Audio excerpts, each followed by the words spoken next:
हम यहाँ पर अपने गेस्ट से बातचीत शुरू करें क्योंकि विश्लेषण के तमाम पहलू हैं। उससे पहले आपको हम इस इंटरव्यू से जुड़ी कुछ और बातें बता देते हैं। भारत और अमेरिका के रिश्तों की कड़वाहट के बीच राष्ट्रपति पुतिन ने बड़ी बात कही है। उन्होंने कहा है कि भारत अब एक शक्तिशाली देश है, वो किसी के दबाव में नहीं आ सकता। आज तक से खास बातचीत में पुतिन ने पीएम मोदी की भी जमकर तारीफ की है। कहा है कि पीएम मोदी किसी से टकराव नहीं चाहते, न ही किसी के दबाव में काम करते हैं। That's an important point to make, but my question to you now would be about defense. And India continues to be the biggest defense buyer. Roughly 38% of the market from Russia is bought by India. My question to you, sir, is in view of the sanctions by the US or the tariffs they have laid on India, the arm twisting methods that are being adopted, and I name it's America. How do you plan to circumvent all this? Will you pull back or push harder?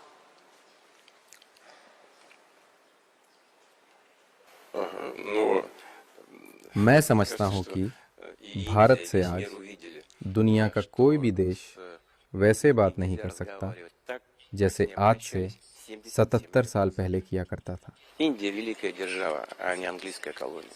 Bharat आज एक शक्तिशाली देश है और वो पहले की तरह ब्रिटिश शासन के अधीन नहीं है, और ये बात सभी को समझनी होगी।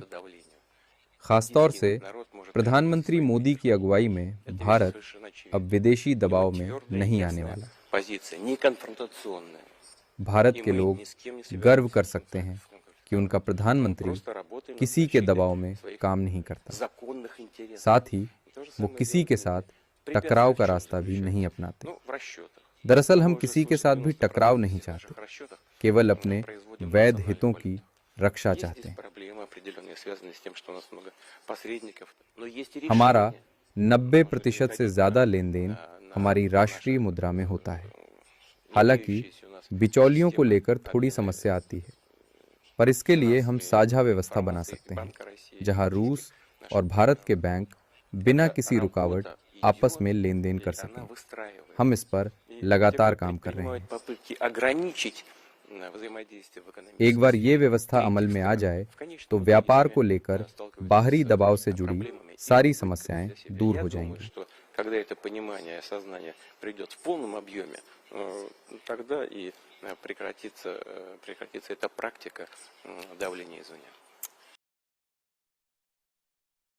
तो आज की तारीख में दुनिया का यह सबसे बड़ा इंटरव्यू है जो आज रात 9 बजे आप आज तक पर देख सकते हैं। लेकिन आज ही व्लादिमीर पुतिन भारत भी पहुंचने वाले हैं, यानी रवानगी उनकी हो चुकी है और वो भारत जब पहुंचेंगे तो उसका भी जो पूरा कार्यक्रम है और पूरा जो एजेंडा है उस पर बातचीत के लिए हमारे साथ इस समय में जनरल विशंबर दयाल, हमारे साथ जनरल संजय मेस्टन, एम्बेसडर राजीव डोगरा और एम्बेसडर सज्जनहार भी हमारे साथ जुड़ रहे हैं।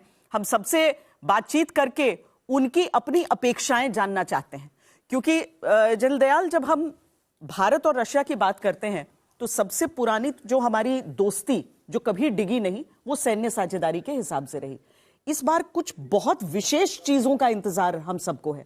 S-400 जो इतना सक्सेसफुल हुआ, और क्या S-500 की तरफ हम कदम बढ़ा सकते हैं? श्वेता, पहली बात तो है कि हमें समझना पड़ेगा कि हमारी दोस्ती, प्रेसिडेंट पुतिन ने कहा 77 इयर्स, लेकिन 1971 में जब हमारी दोस्ती हुई थी, जब भी उसकी बुनियाद दोस्ती थी। अब वो ट्रीटी का नाम फ्रेंडशिप ट्रीटी था। मतलब जब सोवियत यूनियन इतना पावरफुल था और भारत एक उभरता हुआ देश था, भारत को उसने बराबर का हमेशा से दर्जा दिया। 2000 में प्रेसिडेंट पुतिन जब प्रेसिडेंट बने तो फर्स्ट टाइम रशिया के हालात काफी डिगमगाए हुए थे। भारत पर 98 के जो अपने प्राइम मिनिस्टर वाजपेयी के टाइम जो हमने ब्लास्ट किए थे, सैंक्शंस थे, कारगिल वॉर हुई थी, और उस टाइम फिर दोनों ने बराबरी का, अगर आप स्ट्रेटेजिक पार्टनरशिप देखो तो उसमें कोई शक की बात नहीं है कि डिफेंस हमारा सबसे मूल वो रहा है। बिकॉज 1971 में 1965 के बाद हमें डिफेंस की आवश्यकता थी। MiG-21 आए, T-54, T-55 टैंक्स आए, T-72 टैंक्स आए, BMPs आई। इसी तरह से हमारा, अगर आप देखें तो पूरा नेवी में जो ढांचा था वो आया, और मिग सीरीज के एयरक्राफ्ट आए। तो डिफेंस हमारा एक बहुत मजबूत कड़ी रही है। देखिए, बहुत उम्मीद लगाई हुई है लोगों ने कि हम Su-57 साइन करेंगे, बहुत डील लगाई हुई कि हम S-500 की बात करेंगे।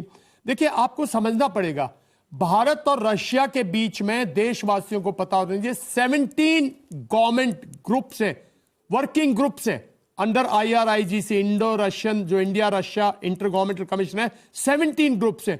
उन ग्रुप्स में डिफेंस के भी ग्रुप्स हैं और ये चर्चाएं चलती रहती हैं, ये चर्चाएं चलती रहती हैं। S-500 की, अभी S-500 जब सोवियत रशिया में ही अच्छी तरह से इंडक्ट नहीं हुआ है, तो भारत में इस टाइम पे कोई कॉन्ट्रैक्ट नहीं हो सकता, उसकी बातचीत जरूर होगी, शायद हो सकता है उसकी रूपरेखा लिखी जाए। S-57 जब तक एयरफोर्स ट्राई नहीं करेगी इक्विपमेंट को, जैसे हम देखते हैं हमारी एयरफोर्स हर इक्विपमेंट को पूरी तरह ट्रायल इवैल्यूएट करती है और उसके बाद जो है करती है, तो अभी S-57 की इतनी एक्सटेंसिव ट्रायल्स नहीं की एयरफोर्स ने, तो संधि नहीं हो सकती। एक डिफेंस के S-400 पे जो होएगा, एक सेकंड आई फिनिश, S-400 दो स्क्वाड्रन आने हैं 5 में से, अभी उनकी बार बार गवर्नमेंटल हमारा जो वर्किंग ग्रुप है उसमें चर्चा होती है, उस पर तवज्जो दी जाएगी। लेकिन सबसे जरूरी बात यह है कि हमें कुछ S-400 और आवश्यकता है, 2 से 3 स्क्वाड्रन्स, और जो हमारे पास एग्जिस्टिंग इक्विपमेंट है, चाहे उसमें सुखोई 30 MKI हो, चाहे उसके अंदर T-90 टैंक हो, चाहे उसके अंदर हमारी सबमरीन्स हो, इनका जो अपग्रेड प्रोग्राम है मैं समझता हूं उस पर तवज्जो देनी चाहिए। जैसे स्मर्च है, उसका ओवरऑल अपग्रेड, बहुत इक्विपमेंट है जो जिसको अटेंशन चाहिए दोनों कंट्रीज की, और मैं समझता हूं इस समिट में वो चीजें जरूर डिस्कस होंगी। सबसे बड़ा कंसर्न जो भारत का रहा कि जब रूस और यूक्रेन के बीच युद्ध छिड़ा, उसके बाद जो रक्षा उत्पादों की डिलीवरी रही, और खासकर S-400, क्योंकि हमें भी नहीं पता था कि इतनी जल्दी उसकी आवश्यकता इतने बड़े तौर पर पड़ जाएगी। सही कहा जनरल साहब ने कि जिस तरीके से हमने अभी तक Su-30 MKI हो, जिसको भारत में HAL के द्वारा मैन्युफैक्चर भी किया जाता है रशियन लाइसेंस के तहत, चाहे वो हमारी सबमरीन्स हो, वो सारी चीजें हैं। लेकिन इन चीजों को लेकर अगर बात शुरू भी होती है, क्योंकि जब हम S-500 की बात करते हैं सर, तो हम सीधे LEOs, मतलब हम लो अर्थ ऑर्बिट की बात करने लगते हैं, वहां तक सुरक्षा की, और बैलिस्टिक मिसाइलों का जैसे जैसे खतरा बढ़ रहा है, S-500 जैसे एक सुरक्षा कवच की जरूरत उतनी ज्यादा बढ़ती जा रही है। बिल्कुल श्वेता, पहली बात तो आज तक और इंडिया टुडे ग्रुप को कॉम्प्लीमेंट्स कि ये इतना बढ़िया इंटरव्यू हुआ है कि ये विश्व में सब देश देखेंगे और इससे सबसे ज्यादा हिट्स इसमें होंगे, और ये भारत के लिए भी एक फख्र की बात है। दूसरा जो आपने सवाल उठाया है, देखिए ऑप सिंदूर ने भारत को बहुत बड़े लेसन्स दिए हैं, और हम सब ने देखा है कि S-400 की कितनी मार और कितनी रीच थी, इफेक्टिव थी।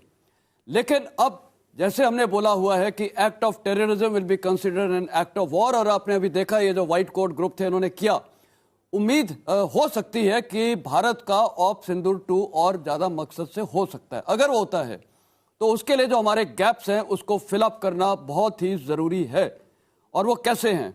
सबसे पहले तो है S-500, खैर दो हम बाकी रेजिमेंट्स S-400 की लेंगे, लेकिन S-500 की जो भी आपने बात बोला, बहुत अच्छी बात है कि पहली बात ये लियो ऑर्बिट में भी कोई भी टारगेट्स हैं उसको स्ट्राइक कर सकता है। नंबर 2, हाइपरसोनिक क्रूज मिसाइल्स को टारगेट कर सकता है, इंटरसेप्ट कर सकता है। तीसरा, जितनी भी बैलिस्टिक मिसाइल्स हैं, इंटरकॉन्टिनेंटल बैलिस्टिक मिसाइल्स को टारगेट कर सकता है, और इसकी रेंज तकरीबन 500 to 600 किलोमीटर है। तो ये मेरे को लगता है कि रशिया के साथ इसका जॉइंट वेंचर किया जा सकता है, क्योंकि हमको अगर ऑप सिंदूर 2 जारी है तो ये गैप और वॉइड को फिलअप करना बहुत जरूरी है। साइमल्टेनियसली अभी आप एयर एसेट्स में देखिए, आज की तारीख में अभी यहां पर जो गैप है, एमका प्रोजेक्ट जो हम बना रहे हैं उसको कंप्लीट करने में, और आपने देखा है यूनाइटेड स्टेट्स ने GEF 404 इंजन को कितना डिले किया। तो कहने का मतलब है एमका प्रोजेक्ट मेरे को लगता है तकरीबन 10 ईयर्स लेगा मेटीरियलाइज करने में। तो फिर भारत के पास ऑप्शन क्या है, Su-57 या F-35? बिल्कुल सही इन्होंने बोला कि हमने ट्रायल नहीं किए हुए हैं, लेकिन मेरे को लगता है अगर कॉस्ट फैक्टर देखा जाए, एक जहाज ये तकरीबन $40 मिलियन का है Su-57, और जहां तक अमेरिका के जहाज है वो ऑलमोस्ट $1.5 मिलियन का है। दूसरा, हमारे को जो अमेरिका कुछ भी देता है वो शर्तें रखता है, कंडीशंस रखता है, लेकिन आज ये देश ऐसा है, रशिया, वो कोई शर्त नहीं रखता है, ना कंडीशंस रखता है। तो कहने का मतलब है इस टाइम प्रपोजल हुआ है Su-57 की भी जॉइंट मैन्युफैक्चरिंग की जा सकती है, पॉसिबल है। और उसमें फायदे क्या हैं? देखिए, एक तो ट्विन इंजन है तो इसकी मैन्यूवरेबिलिटी बहुत अच्छी है। दूसरा, इसका सबसे बड़ा फायदा यह है कि लॉन्ग रेंज है, तकरीबन 5000 किलोमीटर जा सकता है, और मैक्स स्पीड इसकी है 2.0 टू 2.1, तो बेस्ट इसकी स्पीड है। लेकिन इसमें सिर्फ एक ही हल्का सा ड्रॉबैक है, वो है स्टेल्थ टेक्नोलॉजी का, जिसमें F-35 बेटर है। मेरे को लगता है कि ये गैप फिल करने के लिए कोई नुकसान नहीं, अगर कॉस्ट फैक्टर देखते हुए और भारत का नेशनल इंटरेस्ट सिक्योरिटी देखते हुए Su-57 की 2 या 3 स्क्वाड्रंस के लिए डील होने की संभावना है। बातचीत कम से कम मतलब कई दौर, और उनसे हम एम्बेसडर डोगरा से भी ये समझेंगे कि ये एक दिन की बात नहीं होती है, बात इनिशिएट होती है और उसके बाद आगे बढ़ती जाती है। राष्ट्रपति पुतिन 10वें भारत दौरे पर आज दिल्ली पहुंचने वाले हैं।